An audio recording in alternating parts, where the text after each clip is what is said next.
हर्पल जियो drama तौबा बन चुका है बहुत ही इंटरेस्टिंग। नेक्स्ट हमें दिखाया जाएगा कि कमाल जो होता है वो अनमोल को अपने घर दावत देता है कि तुम्हारा निकाह हुआ है, तो इसी खुशी में मैंने तुम लोगों की पार्टी थोड़ी छोटी सी पार्टी रखी है जिसकी वजह से तुम और तुम्हारा शौहर ज़रूर मेरे घर आना। तो इस पर अनमोल जो है पहले तो इनकार कर देती है, लेकिन बाद में कहती है ठीक है सर, जैसे आप जाते हैं हम लोग आ जाएंगे। तो वो जाकर अपने कज़न को बताती है कि हम लोगों को वहाँ पर जाना है। इस पर उसका कज़न कहता है कि नहीं, तुम अपने बॉस को इनकार कर। इस पर अनमोल कहते हैं कि नहीं, मेरे बॉस ने इतने दिल से मुझे, इतने खलूस से मुझे हम लोगों को इनवाइट किया है तो हम लोग ज़रूर जाएंगे, और मुझे इनकार करना अच्छा नहीं लगा था, इसी वजह से मैंने इनकार नहीं किया और हम लोग ज़रूर जाएंगे। इस पर पहले तो उसका जो फियांसी होता है पहले से थोड़ा सा नाराज़ होता है, लेकिन बाद में कहता है कि ठीक है हम लोग चलेंगे। इस पर वो उनकी दावत एक्सेप्ट कर लेते हैं और उनके घर बुके लेके चले जाते हैं। जब वो उनके घर जाते हैं तो बहुत ज़्यादा प्यारी अनमोल लग रही होती है, जिसको कमाल देखते ही रह जाता है। और जब वो खाने के लिए बैठते हैं तो कोई भी नहीं होता, सिर्फ अनमोल, उसका फियांसी और उसका बॉस कमाल ही टेबल पे होते हैं। तो इस पर अनमोल कहते हैं कि आप अपनी फैमिली से अलग रहते हैं, आपके घर में क्या कोई भी नहीं है, सिर्फ हम लोगों को दावत पे इनवाइट किया। तो इस पर कमाल कहता है कि हाँ, सिर्फ आप लोगों को इनवाइट किया और ये मैं इस घर में सिर्फ अकेला रहता हूँ, मेरा कोई भी नहीं है। एक मेरी सिस है, वो मैरिड है और वो अलग रहती है। इस पर वो कहते हैं कि ठीक है। अनमोल जो होती है अपने बॉस की बहुत ज़्यादा तारीफ़ें करती हैं। ये सारी बातें जो होती हैं उसके फियांसी को पसंद नहीं होते हैं। जब वापस आ रहे होते हैं तो गाड़ी में भी अनमोल अपने बॉस की ही बातें कर रही होती है। इस बार उसका फियांसी कहता है कि मुझे बिल्कुल भी अच्छा नहीं लगता, जब से बैठी है सिर्फ अपने बॉस कमाल की ही तारीफ़ें की जा रही हो, ऐसा भी उसमें क्या है। तो इस पर जो होती है अनमोल गुस्से में आ जाती है। अनमोल कहती है कि तुम मुझ पर शक कर रहे हो, गाड़ी रोको, मैं तुम्हारे साथ नहीं जा सकती। इस पर वो ज़बरदस्ती गाड़ी रुकवा कर गाड़ी से उतर जाती है और अपने घर पैदल चली जाती है। इस बार उसका कज़न बहुत ज़्यादा गुस्से में आ जाता है, लेकिन घर जाकर उसको एहसास होता है कि उसने गलती किया है। तो वो अनमोल को बहुत ज़्यादा कॉल्स करता है, लेकिन अनमोल उसकी कॉल पिक नहीं करती। लेकिन आखिरकार अनमोल उसकी कॉल पिक कर ही लेती है।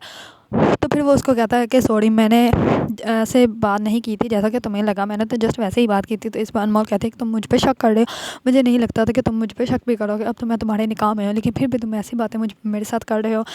वो मेरा सिर्फ बॉस है और वो अच्छे हैं, इस वजह से मैंने उनकी तारीफ़ की थी और कोई बात नहीं है। दूसरी तरफ शानी जो होता है वो अरीबा को कॉल करता है, बहुत ज़्यादा कॉल करता है, लेकिन वो उसकी कॉल पिक नहीं करती।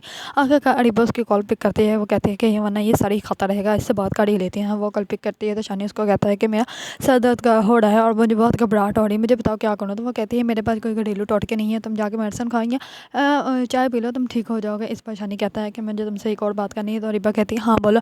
तो इस पर शानी कहता है कि अगर तुम मुझे छोड़ तो नहीं दोगे। इस बार अरीबा पहले तो चुप कर जाती है, लेकिन शानी उसको कहता है तुम चुप क्यों हो गई हो, बोलो ना, मुझे टेंशन हो रही है। तो इस पर अरीबा कहती है कि तुम्हें किसी ने कुछ कहा है जो तुम ऐसी बातें कर रहे हो। तो इस बार शानी कहता है कि नहीं, मुझे किसी ने कुछ भी नहीं कहा, मैं वैसे तुमसे पूछ रहा हूँ। तो इस बार अरीबा शानी को कहती है नहीं, ऐसा कुछ भी नहीं है, तुम आराम से जाकर सो जाओ, सुबह उठोगे जाओ तो फ्रेश हो जाओगे। इस पर शानी कहता है कि ठीक है, मैं तुमसे बहुत प्यार करता हूँ और तुम मेरी ही बीवी बनोगे और हमेशा मेरे साथ रहोगे। इस पर शानी अरीबा कहती है हाँ ठीक है, मुझे नींद आ रही है, मैं सोने लगी हूँ। इस बार जो होता है शानी उसकी कॉल कट कर देता है और बहुत ज़्यादा खुश होता है। दूसरी तरफ शानी जो होता है सुबह टाइम अपने किसी दोस्त के पास जाता है, तो वहाँ पे वो मैगज़ीन देख लेता है। मैगज़ीन में अरीबा की जो पिक होती है वो सबसे ऊपर लगी होती है, क्योंकि अरीबा ने फ़ोटो शूट करवाया था। तो फ़ोटो शूट में उसकी तस्वीर जो है सबके सामने आ गई। तो इस पर शानी को बहुत ज़्यादा गुस्सा आता है और वो वहाँ से मैगज़ीन लेकर सीधा अरीबा के घर चला जाता है। अरीबा के घर जाकर अरीबा को सारी मैगज़ीन दिखाता है और उसको कहता है कि मैंने तुम्हें कहा था ऐसा कोई भी काम ना करना जिसकी वजह से मेरी इज्जत पर आँच आए, या मुझे गुस्सा है, तुमने अभी तक सिर्फ मेरा प्यार देखा है, मेरा गुस्सा नहीं देखा, अब तुम्हें पता चलेगा मेरा गुस्सा कैसा है। तो इस बार उसकी माँ आ जाती है और कहती है कि तुम्हारी हिम्मत कैसे हुई मेरी बेटी के साथ ऐसे बात करने की, मैंने आज तक अपनी बेटी से कभी ऊंची आवाज़ में बात नहीं की, तुम इतने बुरे लहजे में मेरी बेटी से बात कर रहे हो। तो इस पर शानी जो है पहले तो उसकी बातें सुनता रहता है, उसके बाद मैगज़ीन जो है वो अरीबा की माँ के सामने कर देता है और कहता है ये देखिए इसने क्या किया है, इसने मेरी इज़्ज़त खाक में मिला दी है। तो इस बार अरीबा की माँ बहुत ज़्यादा गुस्से में आ जाती है और अरीबा को मारती है और कहती है कि मैंने हम लोगों ने तुम्हें छूट इसलिए दी थी कि तुम ये ऐसा काम करती फिरो, ये तो बिल्कुल ही गलत तुमने काम किया है, तुमने बिल्कुल भी अच्छा नहीं किया, आज के बाद तुम्हारा घर से जाना बंद है। तो इस पर शानी की जो सिस्टर होती है वो पीछे से आ जाती है। तो इस पर अरीबा की माँ जो होती है वो शानी को लेकर अरीबा के कमरे में चली जाती है और दरवाज़ा बंद कर देती है और कहती है कि अगर इस बात का किसी को पता चल गया तो बहुत बड़ी बात होगी। और शानी को भी कहती है कि तुम अरीबा के भाई को ऐसा कुछ भी मत बताना, ना ही अपनी बहन को बताना, वरना वो उसके भाई को बता देगा और ये शादी रुक जाएगी।